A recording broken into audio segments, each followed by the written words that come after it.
La doctora Ivette Luna. Bueno, muy buenos días con todos. A continuación voy a presentarles a ustedes un ejercicio diagnóstico, un caso clínico, un resumen de un caso clínico para poder visualizar cómo iríamos aplicando las formulaciones o la formulación, ya sea ideográfica, ya sea generando las condiciones de contextualización, de situación diagnóstica, de plan de intervención que la guía latinoamericana plantea. Entonces, tenemos el caso clínico de un paciente de 62 años, nacido en Cajamarca, aquí en el Perú, religión católica, casado actual, bueno, en el momento de la entrevista, 3 hijos, todos ellos mayores de edad, cesante con estudios previos, universitarios, ¿no? Puesto que finalmente cesa con el denominado condición de técnico civil de las Fuerzas Armadas. Razones previas para la evaluación. Lo hemos denominado el señor D. Consulta al servicio de emergencia de un hospital general por estar presentando gran desesperación, según su propia manifestación, intensa ansiedad, como si algo malo le fuera a pasar. Camina de un lado a otro para que las preocupaciones disminuyeran, cursando además con molestias físicas e insomnio global. En las últimas semanas se mantuvo decaído, con sentimientos de tristeza, minusvalía, culpa y sin lograr disfrutar de los acontecimientos personales ni de familia. Tiene un tiempo de enfermedad de 5 años, de inicio insidioso, curso progresivo, con un episodio actual de 1 año, anamnesis directa y fecha de la historia clínica recogida el 29 de mayo del 2013. Bueno, comenzaremos diciendo que luego de 25 años de servicio en las Fuerzas Armadas, se dedicó a la venta de ropas y accesorios en un mercado y unos años después al negocio prestamista. Las condiciones económicas no le eran muy fáciles para él, así que después de su jubilación se dedica a actividades económicas. Pero en febrero del 2009 los clientes a quienes él había prestado dinero ya no le querían pagar. Él no había tomado las consideraciones previas de tomar algún tipo de registro o alguna base para que ellos pues estuviesen registrados, si se quiere decir así, para el pago respectivo, pero él no tuvo esa consideración, digamos, ¿no? Paralelamente comenzó a sentir ansiedad, como si algo malo le fuera a pasar, presentó sudoración de manos y pies, no podía dormir, le dolía la cabeza y no tenía fuerzas. Él comenzó a buscar a chamanes. El hecho de haber nacido en un lugar en la serranía del Perú, de cuyos padres también provenían del lugar, la idea de los síndromes culturales estaba muy arraigados en este paciente, de tal manera que esta sintomatología los atribuye a una condición de daño. Entonces busca chamanes, busca curanderos para que pudiera apaciguar esta condición, pero al no presentar recuperación va hacia un médico quien le indica tratamientos con antidepresivos y ansiolíticos, ayudando a controlar la sintomatología. Comenta que nunca escuchó voces ni que alguien quisiera hacerle daño. Estuvo tomando medicamentos por 3 años, pero a medida que se iba recuperando, tanto él como la familia comienza a tomar otras medidas también de índole cultural, puesto que comenzó a disminuir los medicamentos por sí mismo, claro, y tomar, por ejemplo, infusiones o algunos baños de florecimiento para complementar lo que estaba recibiendo como tratamiento. En septiembre del 2011 ya no tomaba clonazepam para dormir. Comenzó a sentir como si hubiera superado la patología. Estuvo así más o menos por 8 meses, sin embargo los problemas económicos volvieron, los clientes no querían pagarle, ni a él ni a la esposa, y él empezó a tener conductas evitativas. En abril del 2012 acudió a un servicio de emergencia de un hospital general, quedándose hospitalizado.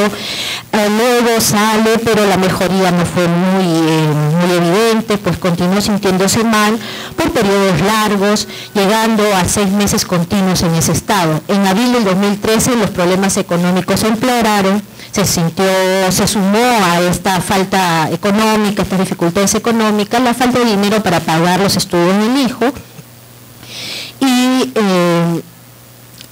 además se sumó también una condición patológica de la madre, pues le diagnosticaron a la mamá del paciente fibrosis pulmonar.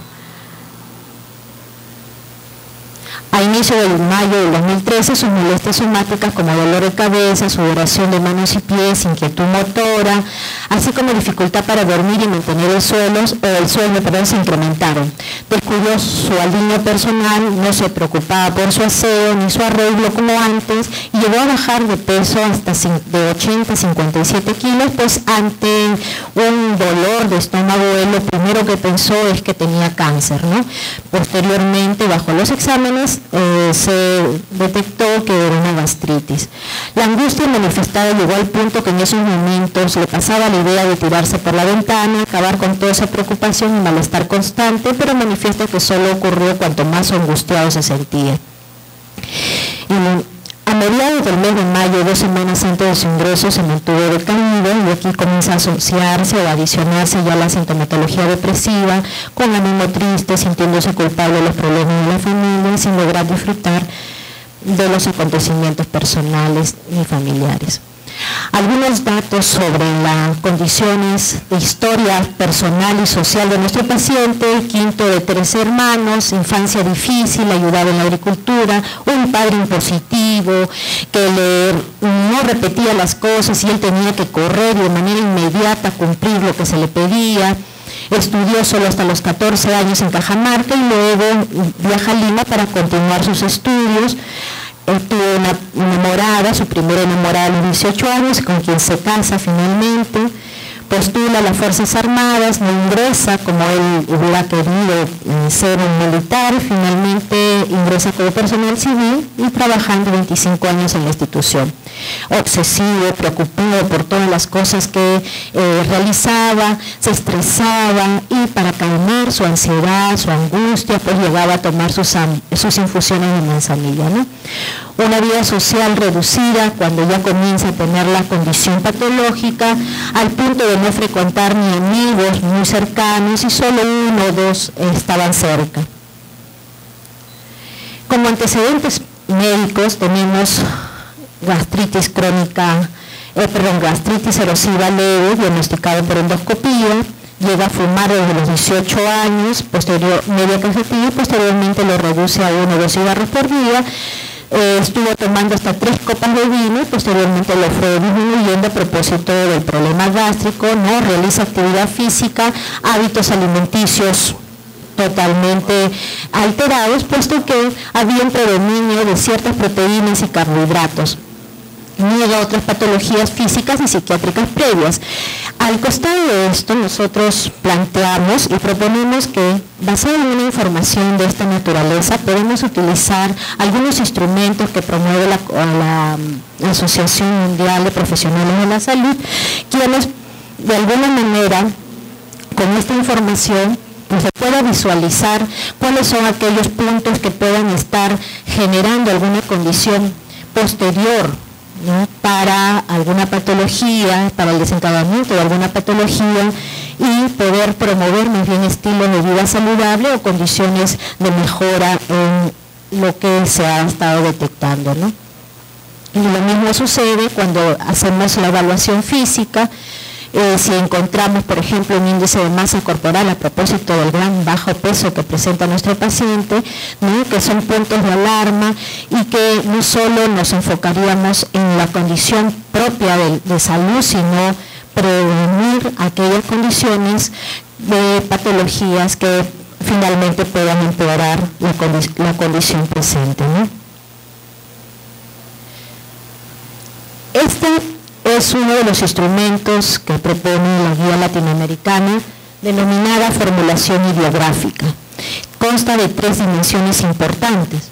Una de ellas tiene que ver con los problemas clínicos y su contextualización, en donde los factores que están aquí expresos en esta formulación están relacionados a las causas o que condicionan el problema de la patología del paciente. Esta formulación ideográfica debería ser desarrollada por el paciente previo al ingreso de la consulta, ¿no?, en la cual, una vez que lo tiene desarrollado, acude a su médico tratante presentando con la idea, con la condición, con el criterio, con la forma cultural que él tiene de expresar todo lo que en estos ítems se le propone. En el segundo factor, que tiene que ver con factores del paciente, son las condiciones contextuales del paciente.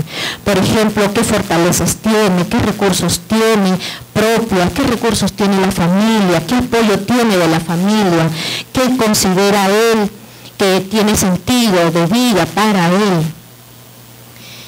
Por ejemplo, cuenta también con apoyo de su comunidad o no, ¿no? Entonces él va describiendo, el paciente va describiendo qué es lo que considera que presenta, tiene o que inclusive carece. Y la tercera dimensión, que son expectativas de recuperación y promoción de la salud, que está relacionado justamente a que cómo consideraría, por ejemplo, uno de los ítems, cómo consideraría usted que es posible recuperarse del problema de sus nervios o de tipo emocional. ¿Por qué? Entonces, con todas estas, o por ejemplo el otro, ¿no? ¿Qué podría hacer usted para recuperarse, superar el problema de sus nervios? Aquí le estamos empoderando al paciente a que tenga la capacidad, las condiciones para también ser uno de los pilares de su mejoría. El otro instrumento, denominado formulación diagnóstica integral, ya es realizado por el evaluador. Y el evaluador, luego de tomar toda la información, tanto de la anamnesis como con la formulación ideográfica, comienza a plantear las patologías dentro del primer ítem, que es estado de salud, las patologías existentes. Posteriormente va hacia el cuadro de área de funcionamiento y comienza a evaluar cómo va el cuidado personal. Por ejemplo, en este caso el cuidado personal está bastante disminuido, no es 8, es 4, disculpe. Por ejemplo, cómo está su condición ocupacional también, ¿no? Entonces está bastante disminuido, está muy cercano hacia condiciones de mínimo funcionamiento. Con la familia, cómo va el área de funcionamiento con la familia. A pesar de todo lo que este paciente está pasando, siempre está presente él en querer apoyar a la familia, está presente en las condiciones económicas para poder ayudar al hijo en sus estudios, etcétera, ¿no? Por eso se calificó con un mayor puntaje, y con las condiciones sociales en general también bastante disminuidas, porque apenas 1 o 2 de los más cercanos estaban presentes. Posteriormente, luego de evaluarlos en esta área de funcionamiento, pasamos a la línea principal, lo que es el funcionamiento de la persona, y se cataloga bajo estos 4 ítems, ¿no? Si se encuentra en el lugar de pésimo, mínimo, marginal, aceptable, sustancial y óptimo, ¿no? Y hemos considerado que este paciente está muy cercano a las condiciones mínimas de funcionamiento, pero algunos aspectos como el apoyo de la familia todavía está que lo sostiene, entonces lo hemos colocado como marginal. En relación al grado de bienestar, de la misma manera, ¿no? Lo hemos catalogado que está en la condición media, ¿no? Que es el indicar aquí si el nivel percibido por la persona de pésimo a excelente, marcando uno de los 10 puntos de la línea de abajo directamente o con la ayuda del instrumento apropiado, ¿no? Entonces vemos cuál es su grado de bienestar. La segunda dimensión tiene que ver con los factores que ya les había mencionado, factores influyentes sobre la salud. ¿Cuáles son sus factores de riesgo? ¿No? Por ejemplo, en este caso el peso anormal.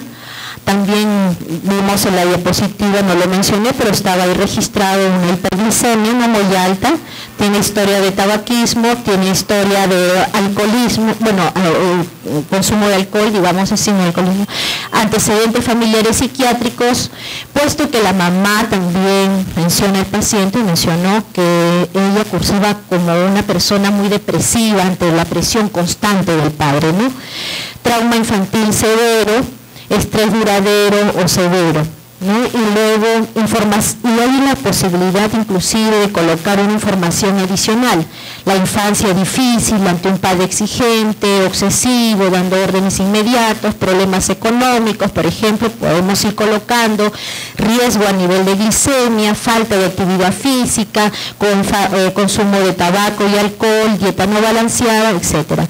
Sobre factores protectores, que también es otro punto importante en esta formulación diagnóstica integral, por ejemplo, es la participación social, incluso luego de haber terminado su trabajo, ¿no? Es una persona que de alguna manera, a pesar de haber cesado, de estar jubilado, él continúa siendo productivo, o al menos es lo que intentaba. Información adicional con familia constituida, hijos profesionales, soporte familiar. Y finalmente, la última dimensión tiene que ver con experiencias y expectativas sobre la salud. Aquí colocaremos sobre la identidad personal y cultural, sobre el sufrimiento, sobre el reconocimiento, expresión y malestar, creencias sobre la enfermedad del paciente, sobre las experiencias y expectativas, sobre atención a la salud, ¿no? De lo que hemos estado registrando, de lo que hemos conseguido de la formulación ideográfica, para poder darnos una idea lo más integral posible de cómo o quién es nuestro paciente.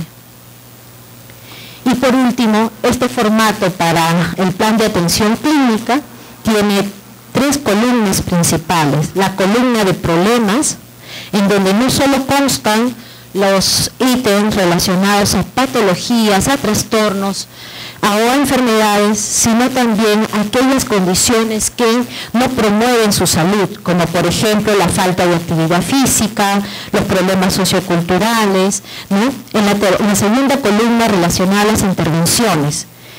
¿Qué es lo que haríamos o qué es lo que debemos hacer frente a esta condición, a este problema?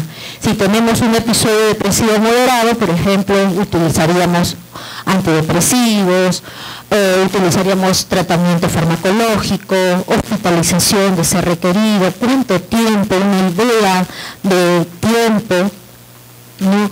Por ejemplo, la falta de actividad física, referirlo a talleres, por lo que aquí colocamos es como manera de ejemplo, talleres de rehabilitación o actividades comunitarias que también existen actualmente, algunos centros comunitarios para hacer actividades físicas, ¿no? Y la tercera columna, la parte de observaciones, ¿no? Aquí nosotros podemos colocar el tiempo específico de cada cuánto tiempo vamos a reevaluar esta condición. Lo reevaluamos en 2 semanas, en 2 meses, a quién lo vamos a derivar, por ejemplo, si vamos a seguir la evolución del paciente a través de qué actividad, etcétera, ¿no? Entonces, en este formato para el plan de atención clínica, que en algunos establecimientos de salud, todos lo tienen en realidad, pero algunos lo usan y otros no, que es el plan de intervención, ¿no? El plan de trabajo. Esta es, digamos, una propuesta, un formato que consideramos que es ordenado, que es lógico y que no solo está planteado para condiciones patológicas. Bueno, eso es todo. Muchas gracias.